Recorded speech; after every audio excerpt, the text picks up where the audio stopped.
It was a bitter fight for supremacy in Asia. Japan had provoked the US in the Pacific War. The Second World War now spanned the entire globe. The two naval nations competed against each other on the world's largest ocean and fought battles on an unprecedented scale.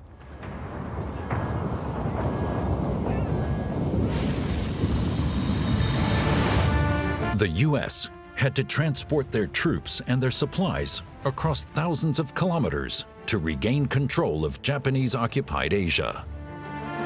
It was a battle for every island, and even though airplanes played the most important role at that time, it was the soldiers on the ground whose blood was shed in the struggle for victory. On beaches, as well as in the jungle.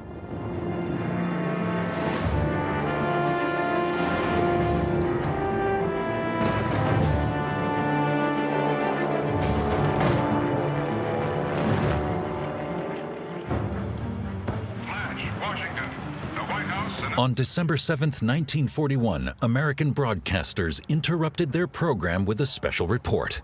Japan had attacked the American military base Pearl Harbor in Hawaii fully unprovoked. The Second World War had entered a new phase. Japan had signed Hitler's tripartite pact and was subject to severe economic sanctions. It was only a matter of time before the Japanese Empire would be at war with the US. The military leadership in Tokyo saw the American presence in the Pacific Ocean as a dagger to the throat.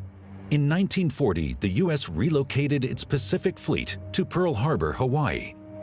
And it is here that Admiral Isoroku Yamamoto planned to destroy it. On Sunday, December 7, 1941, the Japanese combat unit arrived at the starting point for its attack. At 6 a.m., the 6 Japanese carriers turned toward the wind and started their planes, dive bombers, torpedo planes, and fighter planes. Just after sunrise, the aggressors bore down on the Marine base just as it awoke. It was 7:48 a.m. Shortly afterwards, the first report was sent to the Japanese leaders, Tora, Tora, Tora, the code word used for the successful surprise attack. All 8 of the U.S. Pacific Fleet's battleships were moored in a double row along Ford Island. An ideal target. 2 waves of attacks. Approximately 350 planes took part in the Japanese airstrike.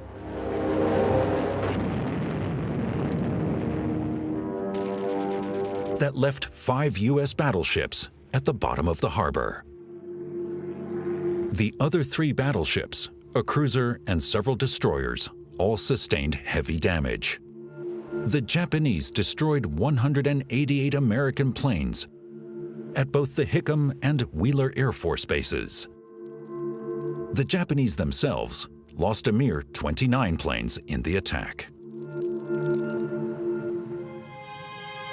As the smoke began to clear over the naval base in Hawaii, the majority of the American Pacific Fleet had been destroyed.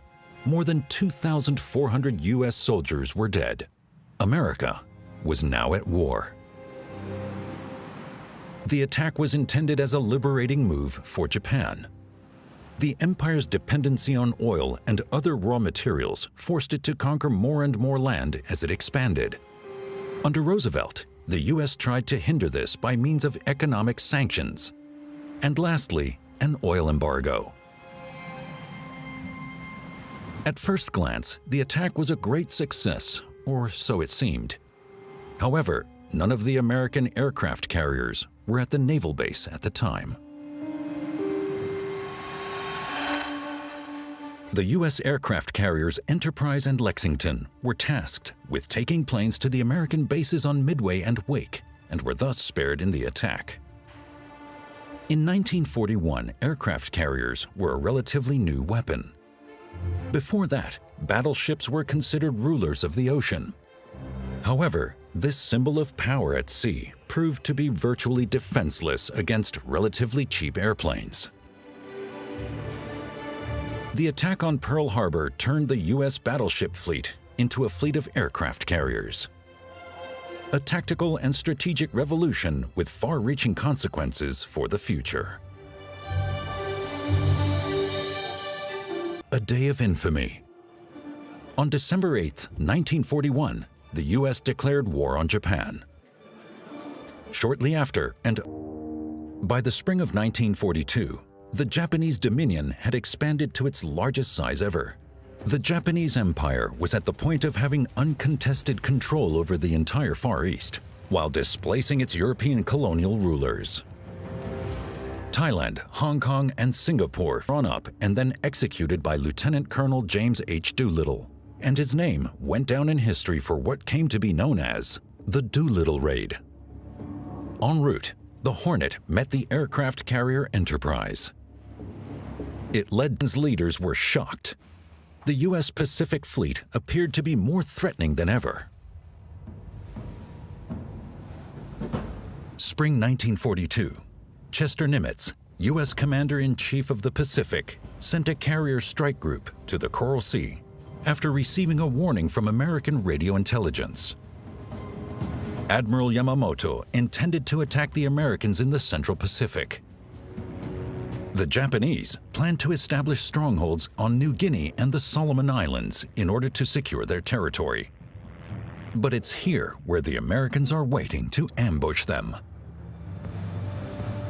This was the first sea battle in history that was fought at such long distance and using planes exclusively. The two fleets never came into view of each other. The War of the Aircraft Carriers had begun. The enemies launched their squadrons almost simultaneously. They met over the Coral Sea.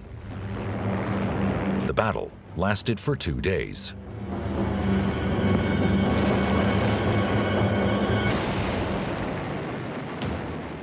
The Americans sank the Japanese carrier Shoho and dealt heavy damage to Japan's brand new carrier Shokaku. A third Japanese carrier, the Zuikaku, lost virtually all of its aircraft. The Americans also took a real beating. The carrier Lexington sank and the Yorktown was heavily damaged. But the Japanese advance was halted.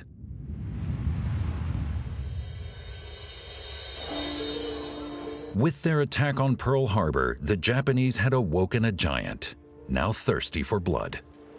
Within a few months, the U.S. industry switched to the production of military equipment.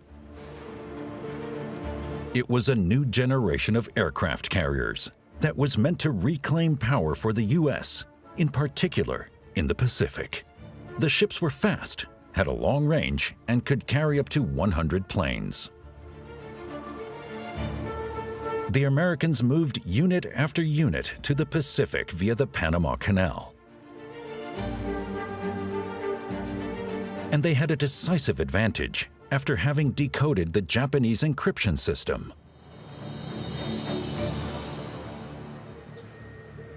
U.S. codebreakers were now able to decode a large part of Japanese communications, and in doing so, prevented further surprise attacks. The scene of another encounter was a tiny spot in the middle of the Pacific Ocean, the U.S. naval base Midway. Japan intended to provoke a fight with the American fleet with a diversion attack on the Aleutian Islands and by occupying Midway Island. Here, Admiral Yamamoto planned to bring about what Pearl Harbor failed to do: the complete destruction of the U.S. Pacific Fleet. On June 4, 1942, the Japanese launched their attack on Midway. The enemy's radio defense rendered Yamamoto's plan void. The Americans were prepared.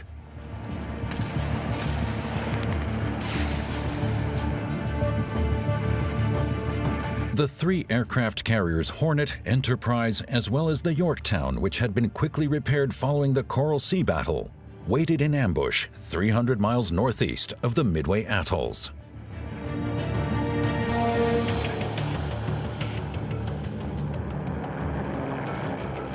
Then, a U.S. plane discovered the Japanese advance. Commander Yamamoto and Admiral Nagumo, the commanding officer of the Japanese aircraft carriers, were completely oblivious to how dangerously close the enemy had drawn. A Japanese reconnaissance aircraft also sighted enemy ships. However, its transmission was gone on the offensive. Their advance should have then taken them in the direction of New Guinea. But as U.S. reconnaissance planes discovered that the Japanese had built an airfield on the Solomon Island of Guadalcanal, the island became their first target. From here, Japanese planes threatened U.S. supply lines.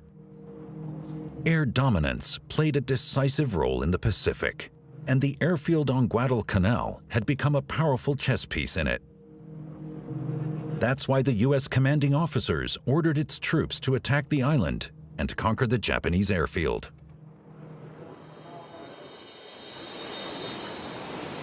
The Americans sent 19,000 Marines to the Solomon Islands under the codename Operation Watchtower. Their objective? To drive the Japanese away from Guadalcanal and Tulagi to the north. However, it was a rather small expeditionary force that was tasked with these objectives. The U.S. found itself in the middle of a war spanning two oceans. Germany first was the instruction the Allies' global strategy had provided. It was not until Nazi Germany had been conquered that all resources could be directed toward the Pacific theater of war. The troops knew very little about the islands. Accurate maps of the region were yet to be drawn up. This was the first deployment for the majority of the 19,000 U.S. Marines, most of whom were very young.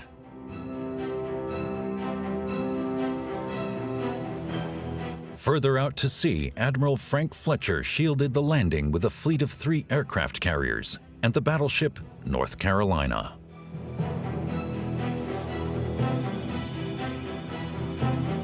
The operation launched in the early hours of August 7, 1942, with shelling of the coast of Guadalcanal. The Americans did not know what awaited them on the beach, nor did they know whether or not the landing sectors were defended, and if so, how. They didn't know how many of the enemy would be awaiting for them at the edge of the jungle, or whether they would live or die in the next few hours. They had no reason to suspect that the battle for the island of Guadalcanal would go down in history as one of the bloodiest in the Pacific War. At 9 a.m., the 1st Marines set foot on Red Beach, the name given to the landing sector by U.S. strategists. They encountered only a little resistance on the beach. The Japanese defending soldiers had withdrawn into the jungle where they suffered heavy losses at the hands of advancing American troops. By the following day, the U.S. Marines had already taken control of the airfield.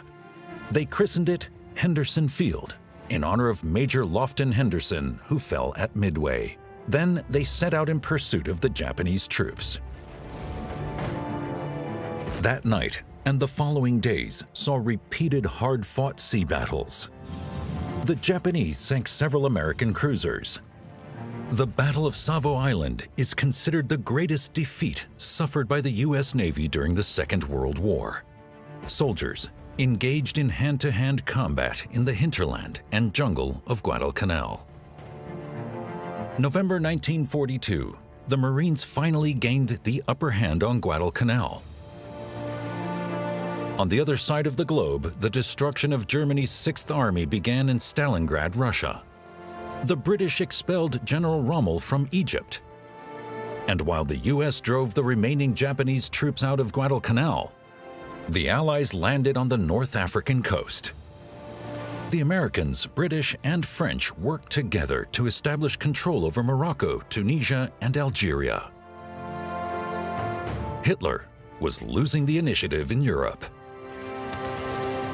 In the Pacific, the Americans finally got the chance to go on an all-out offensive against the Japanese Empire.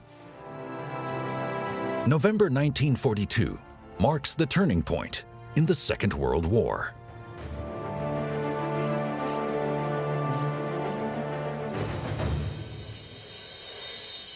The U.S. had seized an important base with Guadalcanal.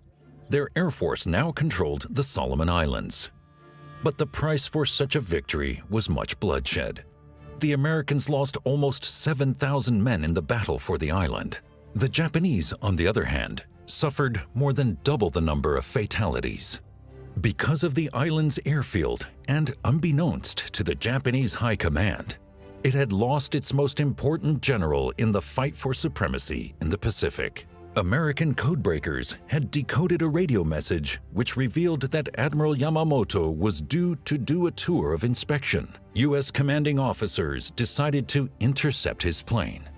Isoroku Yamamoto, the mastermind behind Pearl Harbor, was to be made accountable for the attack. The mission was given to one of the Lockheed P-38 Lightning squadrons stationed on Guadalcanal. The planes, with their distinctive twin-tail booms, were deployed as reconnaissance planes and as high-altitude fighters. Vengeance was the code name given to the operation, which launched with a group of interceptors taking flight on April 18, 1943. The pilots knew of Yamamoto's destination, his flight route, and exact flight time. They even knew who was escorting him. The conditions for interception could not have been better.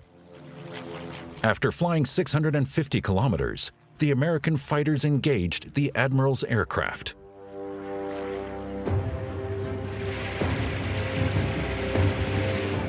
Isoroku Yamamoto died in a hail of bullets. His plane crashed into the jungle on Bougainville Island, one of the Solomon Islands. Killing Yamamoto meant that the U.S. had eliminated one of Japan's most important figures from the game. The Americans turned their attention to the Aleutian Islands following the death of the enemy's chief strategist. The uninhabited and strategically unimportant archipelago was occupied by the Japanese as a diversion before the attack on Midway. Since then, 2,500 Japanese soldiers had been holding out on the American territory. An unacceptable situation for the U.S. They sent 150,000 soldiers to the islands of Attu and Kiska, located between Alaska and Kamchatka, to liberate them from occupying forces. More Americans died in these battles due to adverse weather conditions than at the hands of the enemy.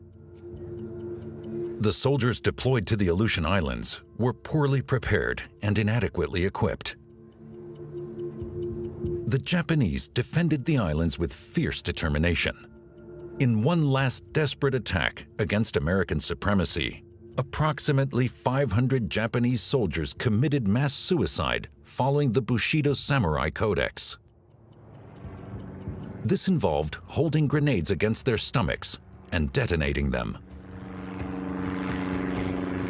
They would rather die than surrender.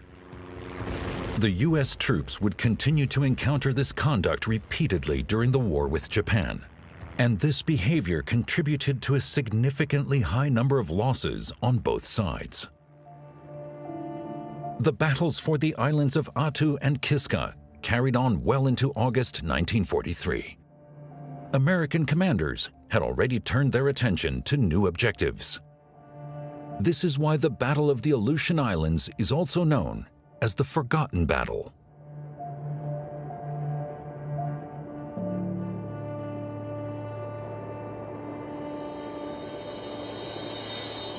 After the Solomon Islands had been secured, the United States began its advance on the Japanese motherland. One aircraft carrier after another left the shipyards. In 1943 alone, the U.S. Navy put half a dozen carriers of the new Essex class into service. Approximately 270 meters long, with a displacement of 27,000 metric tons and a crew of over 2,600 men. A floating airport with space for 80 to 100 aircraft. The units entered the Pacific Ocean through the Panama Canal, where they were formed into aircraft carrier groups. In November 1943, Operation Galvanic was launched. The objective was to conquer the Gilbert Islands.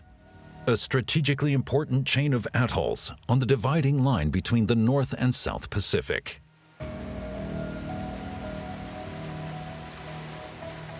The U.S. had set a veritable armada in motion. 17 aircraft carriers and 10 battleships were pulled together in front of the Gilbert Islands, as well as numerous cruisers, destroyers, and troop transporters. Tankers and freighters supplied the huge battle unit. Galvanic marked the beginning of an island-jumping operation by the American Armed Forces, which had already been described in War Plan Orange, a strategy paper from 1919 drawn up in case of a war with Japan. The first objective of the operation? Landing on Tarawa, a small atoll with an airfield on the western island of Beichio.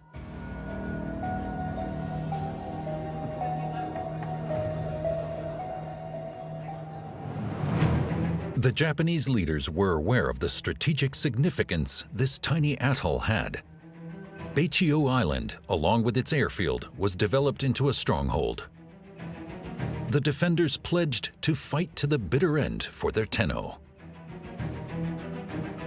At dawn on November 20th, 1943, the U.S. invasion fleet got into position in front of the island.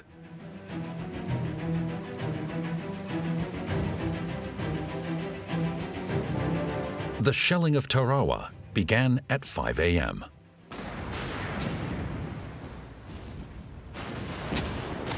A gun battle between the American ship artillery and the Japanese coastal guns ensued.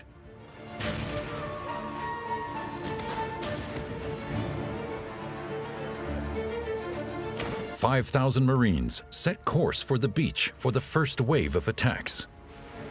The U.S. Navy stopped firing so as not to endanger the lives of its own troops. Bombers and fighter planes were now meant to serve as flying artillery and eliminate point targets on the island. But smoke and fumes obstructed their view. Many of the well-camouflaged Japanese machine gun nests and gun emplacements remained undetected. The landing craft were moving towards a still heavily defended beach. The U.S. troops were also hopelessly behind schedule. The low tide was already setting in, and many boats got stuck on the coral reef as the tide went out.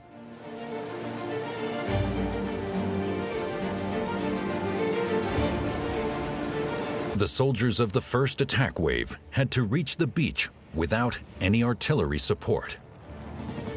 They were easy targets for the Japanese defenders. A chaotic and ultimately life-threatening situation was developing at some of the landing sections. Coming under heavy fire, the Marines stormed the beach and tried to reach the edge of the jungle, which offered some degree of cover. The Americans counted 500 fatalities on the first day alone.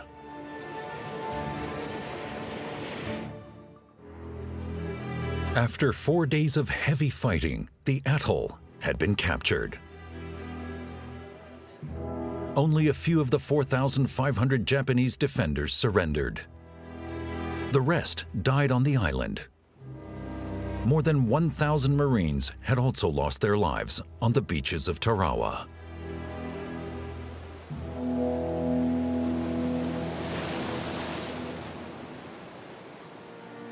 The Americans expanded the airfield to suit their requirements and put it into operation the very first day after their victory.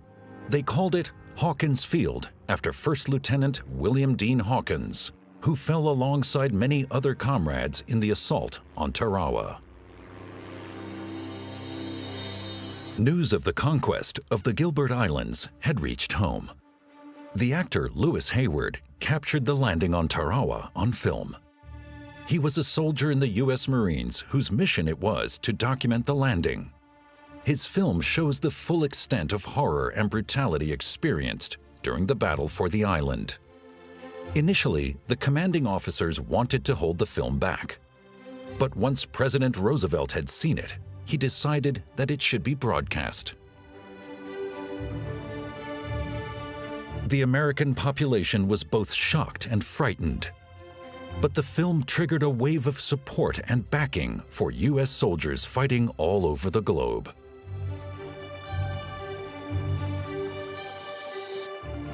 Hundreds of thousands volunteered to join the war in Europe and the Pacific. Among them, many women who joined the war effort as nurses and hospital staff. The U.S. Army and Navy maintained separate units for the nurses. These provided care and nursing for the incessant stream of wounded and sick soldiers. And even when they were deployed outside actual combat zones, they worked in constant danger.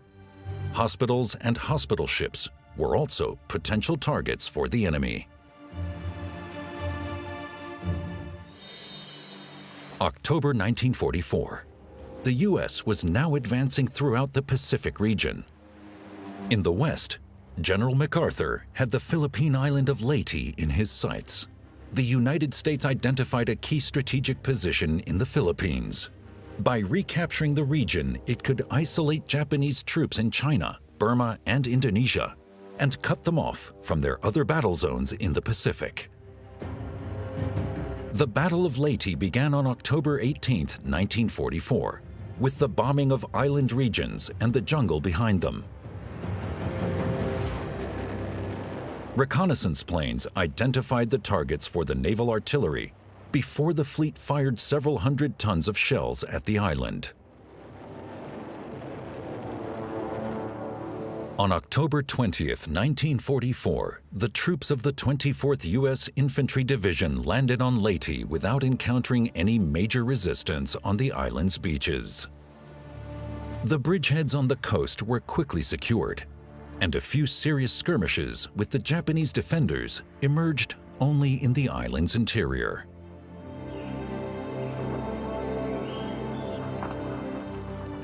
The U.S. Army maintained the upper hand at all times.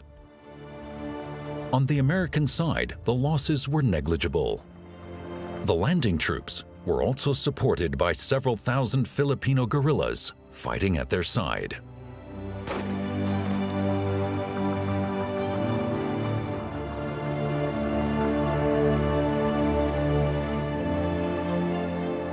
The battle for the island marked the beginning of the Americans taking back control of the Philippines. Their commanding officer was getting ready to make his grand entrance. For General Douglas MacArthur, the Filipino reconquest was a personal matter. He wanted to fulfill his promise of returning to the Philippines, and finally, the time had come. However, the Japanese fleet retaliated against the Americans in the Gulf of Leyte and in the Philippine Sea. Losing the Philippines would be fatal for Japan. It faced losing its supply routes to occupied Indonesia, and with it, its access to oil, which was vital to the war. The Japanese Navy sent almost its entire remaining fleet into the waters surrounding Leyte. But the Americans were 3 times as powerful by number of ships alone. 8 heavy U.S. aircraft carriers cruised the Philippine Sea, accompanied by a heavy escort of 5 modern battleships. There were also as many light carriers, each carrying 50 aircraft on board. The U.S. Navy could deploy more than 1,200 aircraft against the Tenos fleet. The Japanese were carrying out a desperate plan. Their last aircraft carriers were to serve as bait. They were to engage the Navy in battle while their battleships destroyed the American landing fleet. They accepted the loss of their carriers. What followed was one of the greatest naval battles in history. The Americans' might was overwhelming. They sank 4 Japanese aircraft carriers off the coast of Leyte, including the Zuikaku, the Empire's final operational carrier. 3 battleships, 10 cruisers, and many smaller units were sunk by U.S. airmen, and radar-guided naval artillery. The Japanese also lost most of their carrier-based air fleet in the battle. The Empire unsurprisingly lacked well-trained and experienced pilots. The Philippine Sea swallowed what was left of them. The Japanese Navy lost the capacity for coordinating future attacks with this battle. What was left of their fleet was but a pitiful remnant of the Imperial Navy that had once dominated the Pacific. And so the first kamikaze attacks by Japanese planes took place off Leyte. On command, they attacked American ships as manned bombs. A sacrifice in the name of the fatherland, in the tradition of the samurai, a futile sacrifice.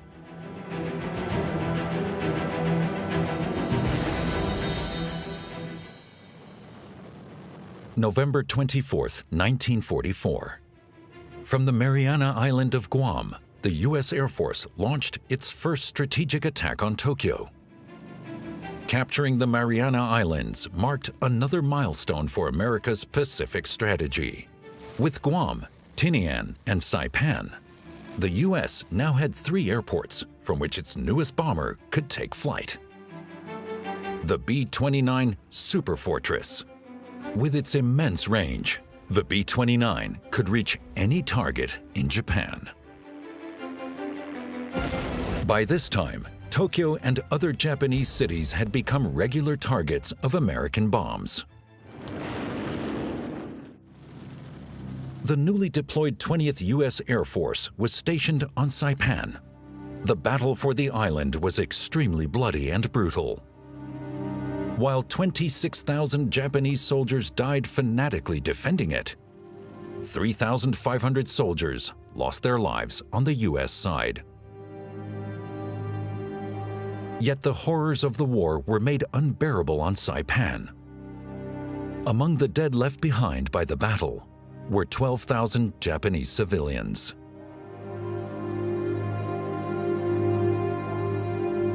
They killed themselves en masse, even killing their children. The American soldiers were only able to stop and save but a few Japanese. This disturbed the GIs and made them despair. For years, Japanese propaganda had demonized them as the spawn of evil. Out of both fear and a sense of honor, the people of Saipan would rather take their own lives than surrender to American occupying forces.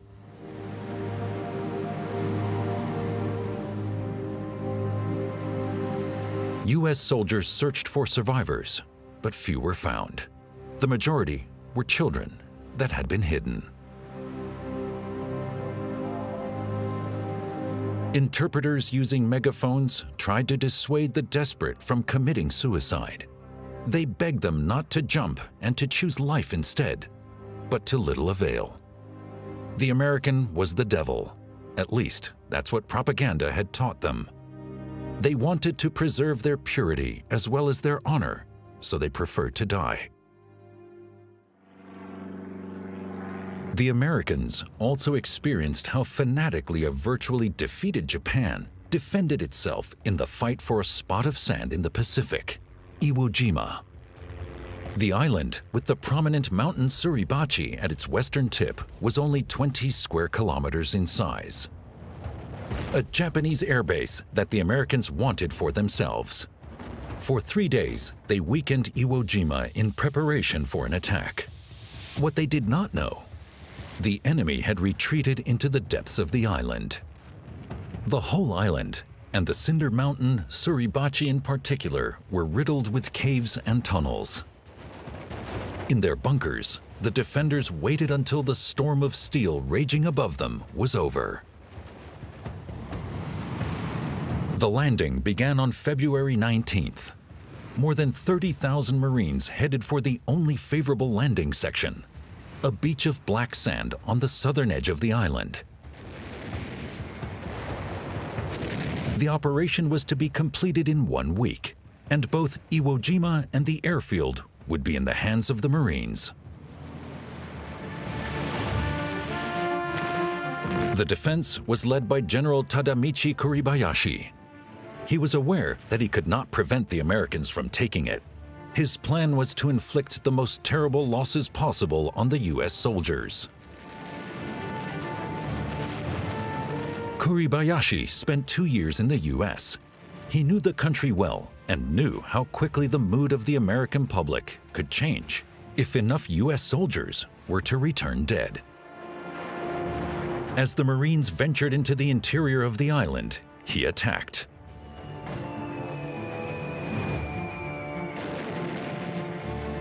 Fanatically, the Japanese struggled for every meter. The Americans fought from bunker to bunker. Each position had to be taken individually. There were hundreds of them. On February 23rd, a group of Marines stormed the summit of Suribayachi and raised the Star-Spangled Banner. A second squadron later put up a larger U.S. flag. This was probably the most powerful symbol of the American fight in the Pacific. But the battle was not yet won. Of the soldiers in the picture, 3 more would lose their lives before fighting would cease. From Iwo Jima, fighter planes now accompanied the flying fortresses all the way over the main Japanese islands. In March 1945, 80,000 people died in a single attack on Tokyo. Japan and the Son of Heaven were now exposed to an American firestorm. April 1945, the American fleet lay off Okinawa. The battle for the island was to become the biggest of its kind in the Pacific. It would last for a quarter of a year.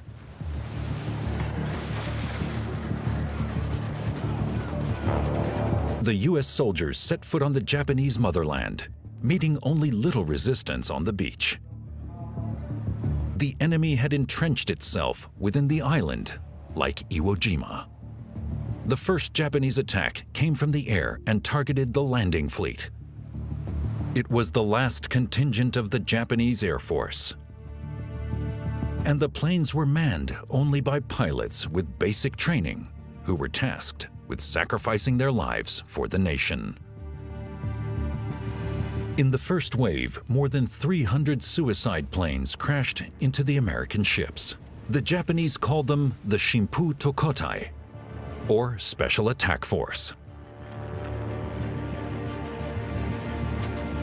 In Allied parlance, they soon became known as the Kamikaze. One ship, one plane. That was their mission. For many of them, it was the first and also the last mission of their lives. More than 2,000 Japanese pilots flew to their deaths in this way. Some hit their targets. They damaged the U.S. flagship, Bunker Hill, and the Enterprise. However, they could not sink the 2 carriers. For days, Japanese airplanes rained down on the U.S. fleet. 34 ships sank. The largest of them was a destroyer. The pilots sacrificed themselves in vain.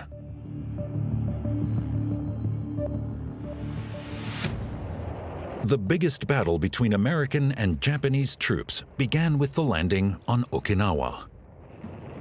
It would last 3 months. The defenders followed their orders to fight to the last cartridge. About 12,000 Americans died on Okinawa. However, this number seemed small when compared to the approximate 75,000 Japanese soldiers who died in the same battle.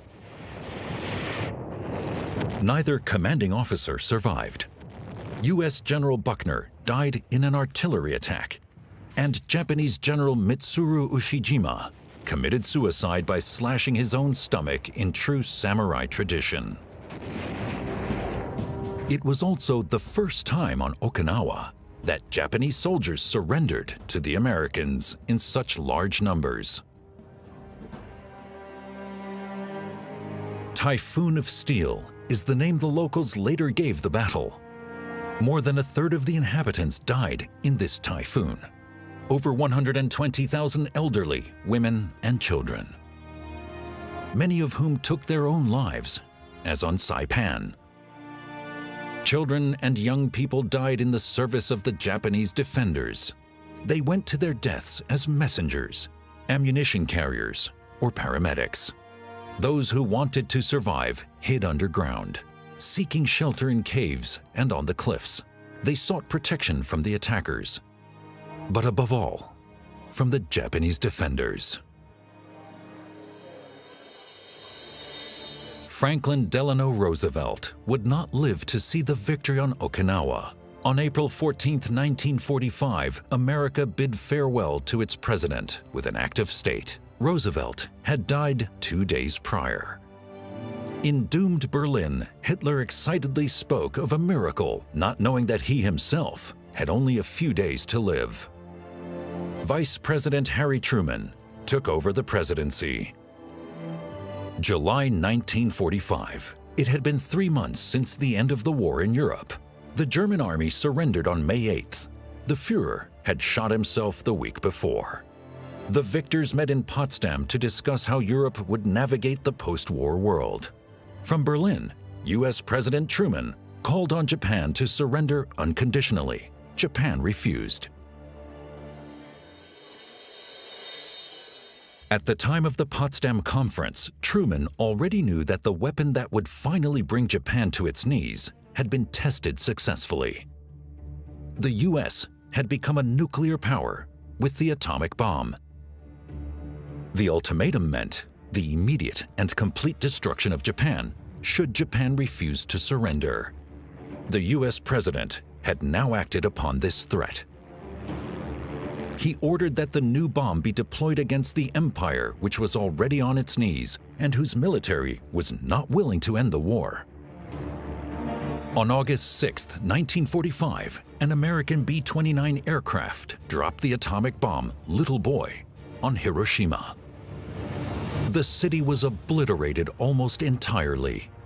2 days later, Stalin marched on Japan-occupied Manchuria. 3 months after Germany's surrender, as discussed at the Yalta Conference in early February 1945. 3 days after Hiroshima, the Americans loaded another plane with a second atomic bomb from their base on Tinian. Fat Man was the name of the nuclear explosive that was to be dropped on Nagasaki.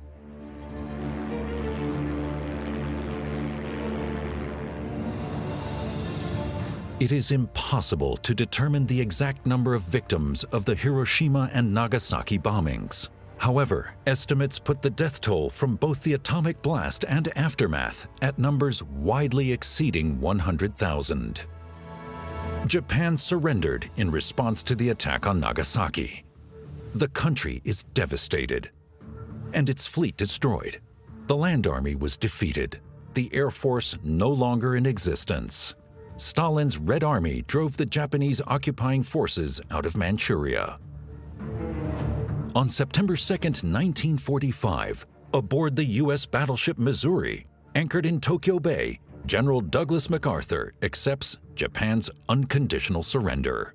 3 years and 8 months after the attack on Pearl Harbor, the indomitable Holy Realm has been defeated. Tokyo lay in ruins. The cities of Hiroshima and Nagasaki were both in a sea of debris and had become contaminated graveyards for countless victims. The site marked the end of the Second World War.